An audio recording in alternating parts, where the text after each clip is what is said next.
Hello and welcome to what is truly the final episode of Unemployed to Legend here on FM21. This is episode 30 with Norwich City. My name is Craig and today we're just going to wrap up the entire series. Just tie up any loose ends as far as the end of the season goes, such as with the end of season review here at Norwich. And then towards the end I'll just go through what plans are in place for the new Unemployed to Legend series in FM22. So let's get to it. The end of season review for the 2025-26 season. I don't know why it doesn't say 26 at the end of that, but regardless. So let's just get into it. We'll go through the new arrivals once it clicks forward. And here we go. So as far as the Premier League goes, the board expected us to finish top half, and we did that. We finished 7th in... hang on a minute, did we not even qualify for Europe? Or was that based on who wins the FA Cup? That might be who actually wins the FA Cup. I don't know who's in the FA Cup final, so it's actually not to be confirmed just yet, which is a bit of a shame. Not that we're going to be seeing next season anyway, but it would have been nice to secure European football for next season, because Leicester have got the European Conference League, and depending which way the FA Cup winner goes, we'll get the second spot for the, I'm guessing, either the Europa League or the Europa Conference League. It'll be Europa Conference, now that I remember. The average home attendance, 26,804, 97%. So if we were continuing with Norwich, it would come to a point where I'd probably ask the board for a stadium expansion or a new stadium, whichever one. And Peter Lynch was our top scorer, 24 goals. He was joint with Erling Haaland. Spoiler though, Erling Haaland won the Golden Boots. They don't do it as co-winners in FM, they just do it as one winner. So Erling Haaland unfortunately got that. You can kind of see the start of the season, we did very, very well. 1, 2, 3, 4, 5, 6, 7, 8. We won the first 8 games before it all just went bad over the next... oh wow, about 12 games, probably 2 wins in 12, something like that, before we picked up towards the end of the season. But at the end of the day it wasn't enough. It was enough for the top 7 finish, but yeah, it wasn't going to go beyond that. The squad just wasn't good enough. The Europa League, we were knocked out in the quarterfinals by Lille. The board expected us to reach the second knockout round. We overachieved that, which is good. Again, home attendance, I think that's for the whole season, 97%. Peter Lynch and Paul Fires, 8 goals between them as top scorers for us in the league. The board very, very pleased with that, a B-. In the Premier League, they only gave us a C+. But that's because we look like serious title contenders. Serious title contenders, I would probably dispute that a little bit. As for the FA Cup... What? Reached the 5th round minimum, final position, winner. Not quite, we got knocked out in the quarterfinals. Bit of a glitch there. We got knocked out in the quarterfinals by Manchester City. Ginchard was our top scorer in the FA Cup, 4 goals, well done to him. But yeah, we did struggle initially in the FA Cup, just getting by Swansea in the 3rd round after a replay. Smacked Bristol over 7-2 and Palace 3-1 before, yeah, bowing out against City. I did play the B squad in that game, so we did kind of throw it a little bit. The board are delighted that the team reached the quarterfinals, C+. Should have been better than that, but whatever. The board just gives some weird ratings, to be fair. The Carabao Cup, we did get to the semi-finals, again knocked out by Manchester City. They just... we just couldn't match them in the cups this year, unfortunately. Some big results. Smacked Palace 4-0. The Salford game, we should have won that anyway. Villa, we got by them after a 4-4 draw on penalties. And then beat them on penalties, sorry. And then we played Man City. We didn't do too badly, considering I think we played... did we play our first team squad? I'll be pretty surprised if we did, but we went out 5-3 on aggregate. It wasn't a complete embarrassment. Balogun with 5 goals in that competition. So you can just see that we were actually doing some squad rotation for once. And we lost to Liverpool in the Community Shield, which... No, does anyone really count that? I mean, if Arsenal win it, I count it. But otherwise... no, we don't count it. The biggest win of the season, 7-2 against Bristol Rovers in the FA Cup.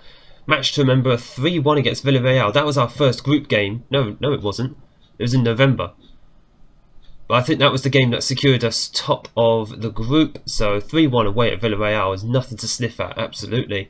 and a 4-0 win in the Carabao Cup for goal of the season, which we can't view because they took that feature away. Finances wise, we're still 3.5-star national club reputation, that's fine. Sponsorship is up a little bit. Broadcast revenue is down a little bit. I'm quite surprised. I thought that would go up because obviously we had that European run. Corporate and hospitality, 2.81 million, up by about $500,000 on the previous year. Competition prize money is up. That makes sense because obviously European Cup run.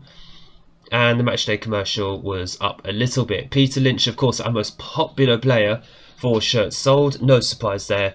With Cantwell Friars, again, no surprise with those two, Seki and Ginchard. The more I think about it, I was not exactly impressed by Ginchard this season, but it is, or rather was, his first season in England. 15 goals and 9 assists in his first season in England. Not the worst return in the world for someone in England for their first ever season. And he's popular with the fans, so the more I think about it, the more I think I would have given him another season at least. Here's going to be our best 11 then. Gabriel in goal, Gonzalez, Mavropanos, Lovato and Nikolov in defence, Stiller and Seki in midfield, Udrago, Cantwell, Friars in the attacking midfield areas with Peter Lynch up front. I would probably swap out Udrago for Ginchard. I said I wasn't impressed by Ginchard. I was even less impressed by Udrago. Way less impressed. He's better as a central attacking midfielder. So if he was to stay, he would probably replace Cantwell. No, I don't see it. I know he made 50 appearances with Udrago, but good grief, I'm just not convinced by him one bit. Mavropanos dipped in and out of the team. He kept swapping with Quaresma, and I'm torn on whether he's going to stay for next season or not. He's a team leader, which means he's going to need a lot of games, and I don't think he's going to get a lot of games.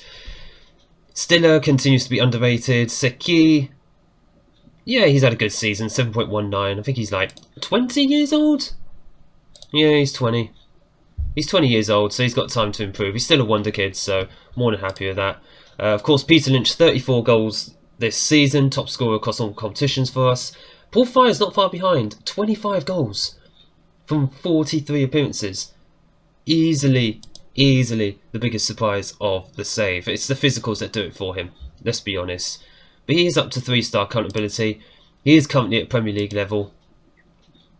He's just doing the business. He smacked it in League One the previous season. He smacked it, not quite in the Premier League, only 12 goals, but that's still a pretty good return. 12 goals from 24 starts, 29 appearances overall.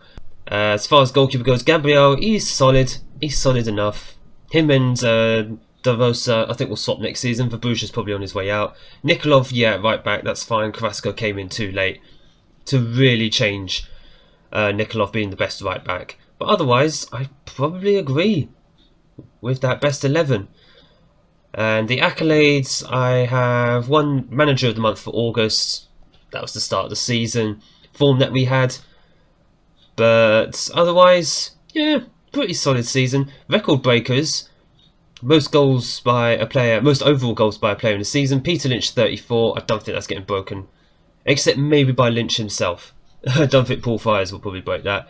Most goals by a player in a league match. Peter Lynch with 3. That's hat-trick. Most player of the match awards in a season. Peter Lynch again with 8. I'm starting to get the feeling Peter Lynch is the centrepiece of this Norwich side. And the highest transfer fee paid, 34 million for Filippo Nicola. What an absolute flop. I know he's a wonder kid, but what a flop. How many times did he play for me? Played 14 times, 7 of them in the league. He started 4 games all season. Wow. He got forgotten. You can play as a Mazzala apparently. And he is 20. Should I give him another season? Wait, what's the point? The series is not continuing. But would I have given him another season? Probably not. That's the big problem. I mean, wow. Where is he? Where is he on this list? So I've sorted it by appearances.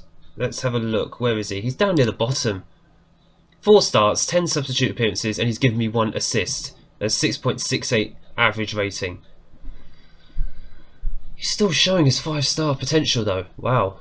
Okay. That's quite the shock. Regardless, if we were continuing, then that would be a decision that I'd have to make. I don't know why I dawdled over that for so long.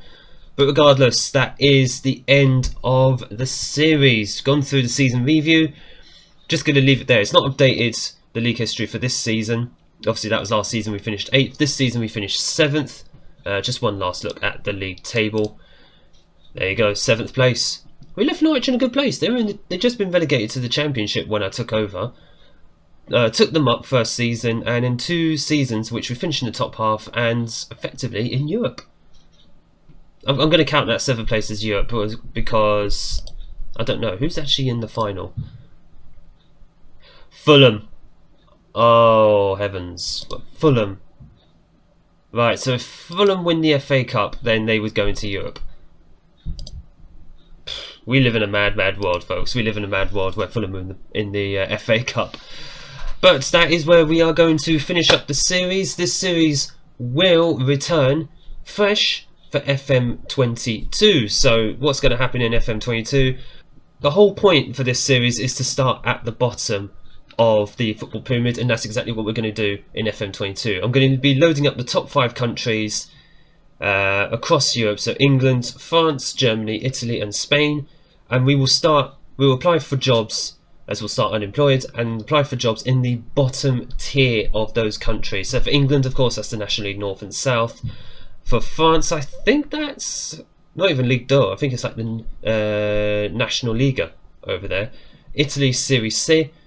And you get the idea from there. The bottom leagues in those countries will apply for jobs at those clubs that are available, and we'll start from there and try and work our way up to the top level in any of those countries. It could start in England, it could start in France, any of those loaded countries that I've mentioned. The thing for me about this series, it did kind of lose its way just because we didn't set that aim. Sorry, that's a starting point where we start at the bottom and work our way to the top and to eventual Champions League glory. That is the overall aim of Unemployed to Legend in FM22. I'm just going to state that now.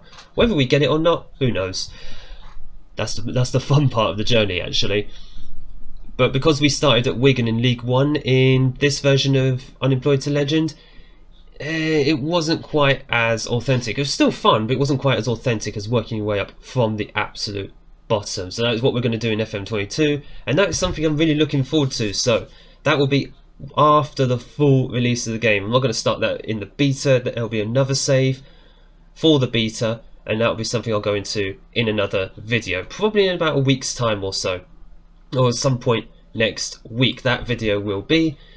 And as far as the next video goes, this weekend on Saturday, the 2026 World Cup, because we are currently in May 2026, I'll go forward and I will actually do the simulation. So that is what you can expect on Saturday. I'll do the simulation for that, and we'll see who will be the world champions in 2026. But I hope that you guys have enjoyed this series. I hope that you're looking forward to FM22, be it watching, supporting creators' content, or even just playing it yourself. I think I need to do a bit of both for videos, for streaming, and for myself, because it's not something I've really done much in FM21. That's something I'll hopefully correct in FM22. Anyway, so let's just wrap this up, shall we? If you've enjoyed this video, if you've enjoyed this series, and if you are looking forward to FM22, make sure to hit the like button down below and smash the big red subscribe button and turn on notifications actually for FM22 coming up. And folks, I look forward to seeing you then. Take care of yourselves, and I'll see you in the next video.